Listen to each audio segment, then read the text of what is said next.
Welcome back, everyone. This is Dave from Korman Productions. Now, I thought I would be discussing the new episode of This Is Us, Season 5, Episode 7 there, but alas, there were some production delays, and as a result, I am doing a rewatch video of Season 1, Episode 10, Last Christmas, directed by Helen Hunt. I don't usually call attention to the directors of episodes, but in this case, we have an award-winning actress from the series Mad About You, movies such as Twister, and As Good As It Gets, directing this one. This episode is actually structured in a really unique way for this series, in that we don't cut from story to story to story every scene. We have these mini stories that are played out, and then we move on to the next one before everyone converges in on Randall's house for William's Last Christmas. It's different from the usual way that This Is Us tells stories, and it actually makes it a little bit easier to talk about the episode. Before going further, I will remind people that this is not a spoiler-free video, so if you have not watched the episode, I would highly recommend you go check it out and then come back and watch my video. If you like my content, please subscribe to my channel. We start off in the past timeline with Jack, Rebecca, and the kids, the preteen version of the characters. And wouldn't you know it, it's Christmas Eve. Rebecca is concerned about there being so many presents under the tree, wondering about the messaging. Jack responds that he works very hard and makes lots of money, and it's fine. Rebecca admonishes Kate for counting the presents, and Kate responds that her tummy hurts, and Rebecca says, "I bet it does. I saw all those cookies you were eating." Kevin and Randall enter the scene horsing around, for which earns them getting yelled at by Jack. This is very much like the behavior in the last episode, Pilgrim Rick. They end up bickering, which is a little bit more true to form, and Randall says that when he gets older, he's going to be rich, and Kevin is going to live in a cardboard box. He's right about himself. Randall is very well off in the present day timeline. Kevin, however, is doing better than living in a box. Rebecca is getting annoyed and tells the boys enough with the money talk. And she asks, "You guys do know that Christmas is more than just opening presents, right?" And Kevin, after prompting from Jack, says that Christmas is about Jesus stuff, an answer that doesn't impress Rebecca one bit. She decides that they are all going to go to church, which is never going to happen because soon they notice that Kate is really not doing very well. She's heating up. As it turns out, Kate, on Christmas Eve, is now going to have her appendix removed. The family is walking down towards her surgery, and Rebecca is trying to be reassuring. She eventually goes in search of a twig or something from a plant, a leaf, and says that the flower, or rather leaf, has magical powers that will keep her safe, and nothing bad ever happens on Christmas Eve. Long after the family has stopped moving with Kate because she has to go into surgery, Kevin is still walking with her. Jack eventually has to go and get him. Rebecca decides to go and find some snacks for the kids, and while doing so, she hears a familiar voice. It turns out to be Dr. K, who is on, or rather in, a hospital bed. Apparently, he was in an accident with his LeSabre, and I had one of those. That didn't last very long. My Buick LeSabre lasted about 3 weeks before crapping out on me. It was a very good investment, as you can tell. They apparently haven't seen each other in 9 years. After a back and forth, Rebecca asks, "Hey, where's your family?" And Dr. K says that they are in Montana, where they usually go for Christmas.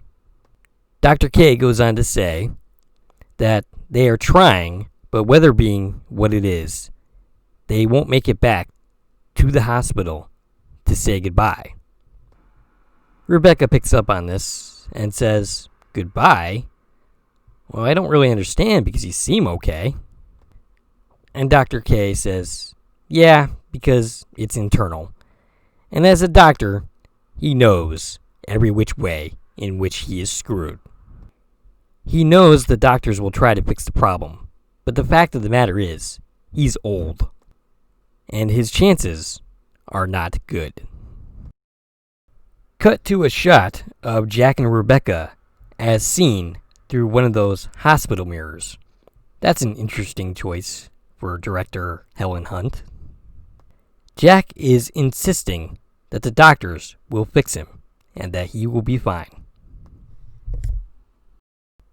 Randall asks who Dr. K is, and the couple responds that they, or rather he, is responsible for him being adopted by them. And Jack says that he is basically responsible for their family. And Rebecca says that tonight they will be Dr. K's family. Cut to Jack and Rebecca talking to Dr. K. Jack is insisting that it's not a coincidence that they are all there. That Kate had to have her appendix removed. Just like Jack and Rebecca's original doctor had appendicitis that led to them getting taken care of by Dr. K. Dr. K sounds a little annoyed and amused at the same time when he asks, "Are you trying to wax poetic on me?" And Dr. K says that if he intends to spend his last moments philosophically talking about matters of life and death, he would just as soon be taken now. Jack insists that he isn't going anywhere, that he will be just fine and dandy. And Dr. K responds sarcastically that he's ecstatic that Jack became a doctor in the interim since last he saw him. But he assures Jack that he doesn't need to say that. And Jack comes back with, "You said it plenty of times to us." And Dr. K responds, "From the looks of things, I turned out to be right." Meanwhile, young Randall is looking at snow globes, which he eventually ends up purchasing. And Kevin is asking a nurse, what would be the most effective thing to pray to from the religious objects that are scattered about the hospital? And the nurse says that pretty much anything will do. Randall is, at this point, concerned about Dr. K, whereas Kevin is more concerned with his sister. After Dr. K tells an amusing story about somebody on his deathbed, Randall enters the room with a gift for Dr. K. As a way to show thanks for basically being responsible for adopting Randall. And Dr. K says that he didn't push Jack anywhere other than the direction he already wanted to go in. And if in Randall's life he finds it in himself to return that kindness to someone else, it would be all the more worthwhile. But he appreciates the gift nonetheless, and Randall shows him how it works. And credits. We don't see Dr. K or the past timeline till pretty much the end of the episode, which, as I said, is rather unique in structure to this show. When we come back, we are with Kevin and Sloane, still dealing with the aftermath of sleeping together, and Kevin having chased away their show's star, Olivia. The play that they were starring in, rather Kevin was, Sloane was the writer, has been canceled on Christmas Eve, and Kevin is not happy. Neither is Sloane, who has to tell her family, after they didn't believe in her ability to be a playwright, that the play that had been greenlit now had the plug pulled. Kevin tells her that he's sorry and asks what he can do, and Sloane says, "Come to Christmas Eve dinner with me. I pretty much told them that I was dating you. I took the conversation away from my career and told them that I was dating the Manny." And Kevin is all for it, because he actually played that storyline out on the Manny twice. During a family dinner with the Sloanes, or rather with Sloane's family, I'm glad that I am not a part of this. There's some bickering back and forth, and eventually Sloane tells a story. And this story inspires Kevin to suggest that they put the show on themselves, that Kevin will put up his own money to finance the play, and that Sloane can be the star rather than Olivia. And by the way, I like Olivia quite a bit more than I ever did Olivia. And after celebrating the idea of putting on the play themselves with their own money, we end that particular story and move on to the next one. Cut to Kate and Rebecca at the doctor's office to discuss Kate's upcoming gastric bypass surgery. It's pretty clear that Rebecca is not exactly on board with this, but nevertheless, she is there in support of Kate. All through this scene, she's annoying the crap out of Kate, and this is actually the first time that we are seeing the adult Kate with Rebecca, and getting an idea of what that relationship is like. And it's not very good. We, of course, did get little hints about that in prior episodes up to this point. On the car ride home, Kate says that she just wants one person to tell her that she's doing the right thing. Well, do you want your family to lie to you? Your family has concerns about this, and rightfully so. It's surgery. Even the most minor surgeries come with dangers. I don't really have a dog in this fight. I don't know if she's right or wrong, whether this is the best move or not. But I don't think her family is out of line for expressing their concerns. Rebecca eventually asks if she did this to her, if she is the reason why she ended up this way.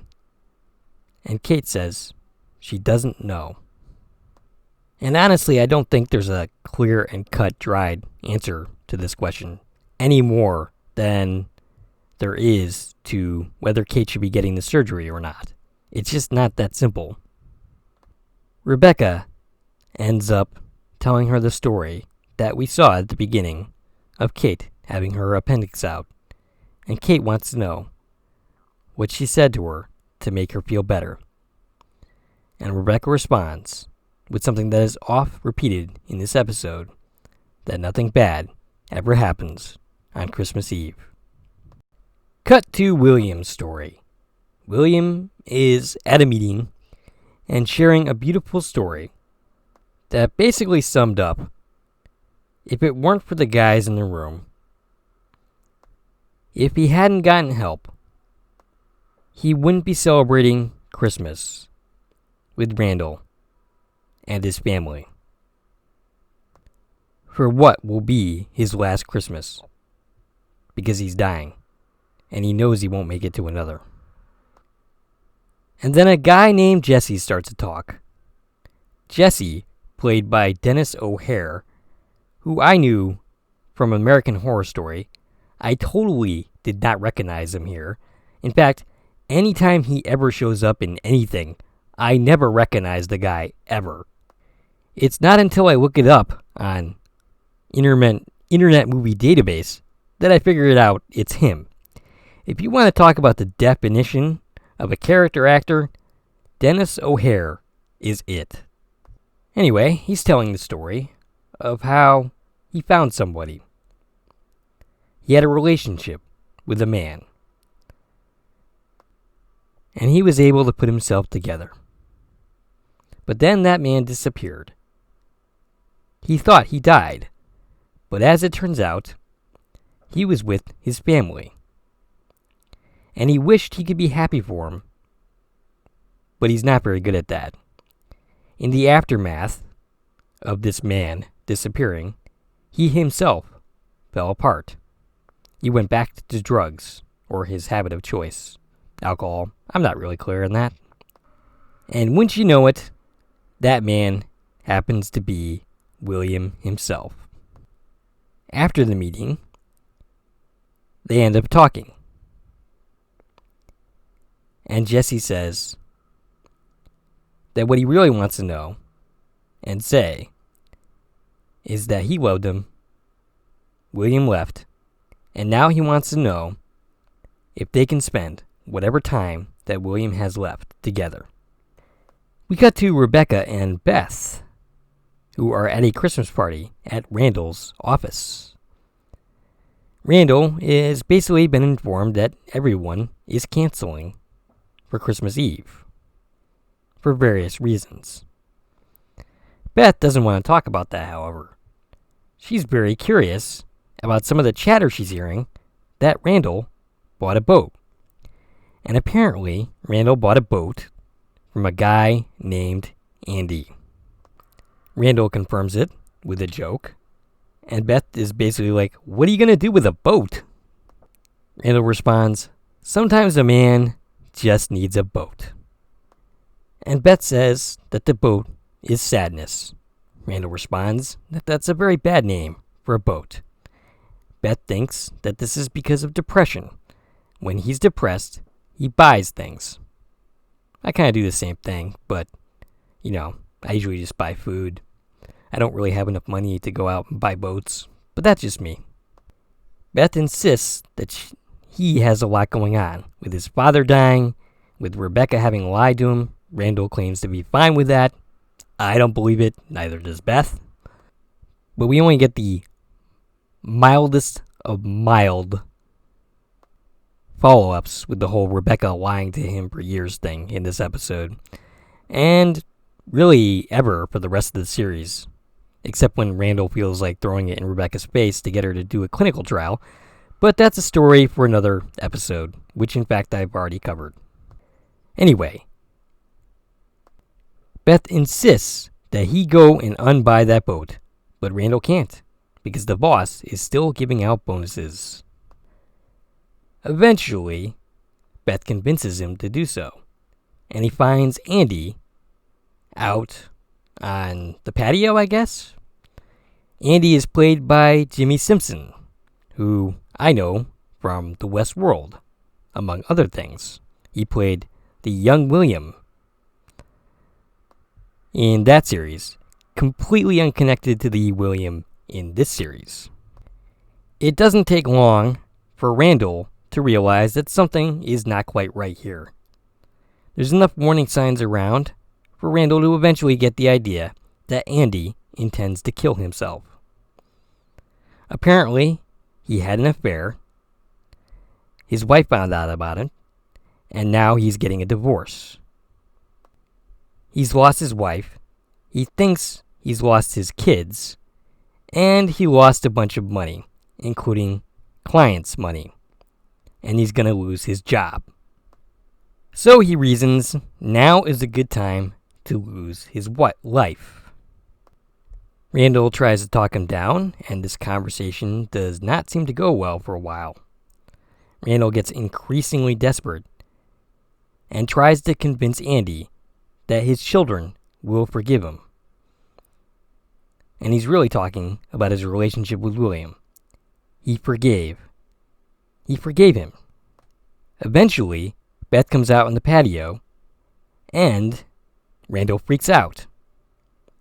He turns to see that Andy is no longer standing there, and he thinks he jumped, and he starts panicking and looks down at the sidewalk and does not see anything. But then turns his head and notices that Andy is somewhere in the party, departing the scene. So no, he didn't jump in the moment that Randall turned his head, though I'm curious why Beth didn't notice him. Unless Andy has some kind of superpowers that I don't know about, which is possible. We don't know very much about Andy, after all. But Beth is confused as to why Randall is acting as he is, and I'm not sure he ever actually tells her what happened. But at the end of Randall's little story, he mentions the words, or rather says the words, "Nothing bad happens on Christmas Eve." When we return from commercial, Randall is getting home, thinking he's going to have a quiet Christmas Eve with his family. But then, ho ho ho, Kevin comes home with Sloane, and he introduces them to another girl. So between Christmas, or rather Thanksgiving and Christmas, Kevin has introduced the family to two women. Now, if I were related to Kevin, I guess I wouldn't be too surprised by that, but it's still worth noting. And then there is another knock at the door, and it turns out to be Miguel, Kate, and Rebecca, and Randall is once again surprised that they made it. There is no repeat of Kevin's behavior towards Miguel in this episode, thankfully, so I don't have to slap him. Nor do I have to call him a jackass. I might do so just for funsies, and because he's deserved it plenty of times in his life, and will continue to do so, but today, he's doing just fine. There's some little tiny moments of awkwardness between Rebecca and Randall, but otherwise, we're not seeing much of a result from the aftermath of having found out that she lied to him all those years. And little tiny moments here and there, sprinkled throughout, that he has forgiven her. Somewhat, anyway. Or at least pretended like he has. Forgiven and forgotten. The girls end up spotting someone that looks suspiciously like Santa. And Beth says that Santa does not come until after they sleep. Tess opens the door, and what do you know? It's Toby. Kate is surprised and delighted to see him, and he has a dramatic speech planned. This is actually the first time that he's meeting the entire family, other than Kevin, who he already knows. Anyway, he is back on dieting, and he wants Kate back, and she happily accepts. They end up having carnal relations somewhere in Beth's house, and Beth eventually ends up calling them out on that because Toby ends up breathing hard and he's missing a button. If I were Beth, I would be quite a bit more annoyed by this, but I'm not Beth, and she seems more amused than anything. William ends up joining the festivities with Jesse in tow. Randall says he's perfectly fine with him bringing a friend, and then later, in a conversation with other family members, Randall is somewhat confused about Jesse, but Tess cuts to the quick and says it's a my two dad situation. When Randall doesn't get the reference, he says, "Grandpa's gay," or at the very least, bi. And that's cute and all, but how does Tess know that? And I gotta say that Eris Baker's reading of that line is terrific. Even 5 years earlier, Eris Baker was a phenomenal young actress that I just didn't notice as much because she's often backgrounded. I have no doubt that this girl was going places. we see a beautiful montage with Sloane in the mix, who's doing a much better job than Olivia did, by the way. But it all comes to a crashing halt, quite literally, when Toby collapses, unconscious, over a table, and ends up in the hospital, fighting for his life. Intercut with these scenes is Dr. K's surgery and eventual recovery. Dr. K regains consciousness, and he utters a single line in surprise that he's still alive. I'll be darned. He'll outlive us all. Definitely will outlive Jack. It's not too soon for that joke, is it? It's been 3 seasons since we found out how he died, so I can make that joke now, right? Anyway, the episode ends with Toby's life in the balance. We don't know whether he will live or die. Only we kind of do because, this is a season 1 episode, and he's still alive as of season 5. But we don't know when we were originally watching the show. Well, ladies and gentlemen, another fantastic season 1 episode in the books. Next week, I will probably do the next episode in this series, another rewatch video, because I'm pretty certain there will not be another new episode. I was toying on the idea of doing a video on Crazy Stupid Love, which was written by Dan Fogelman, the creator of this series. But I don't think I'm taking that on just yet. If you like this video and want to support my channel, there are a number of ways to do so. You can follow me on Twitter at Korman Productions. You can join my 2 Facebook groups. One, my Korman Productions group, and my This Is Us discussion group. There's no particular reason why you can't join both, so feel free. You can buy something from my Korman Productions Store on Zazzle.com. And of course, you can like, share, and comment on this video. And as always, you can subscribe to my channel. This is Dave from Korman Productions, signing off.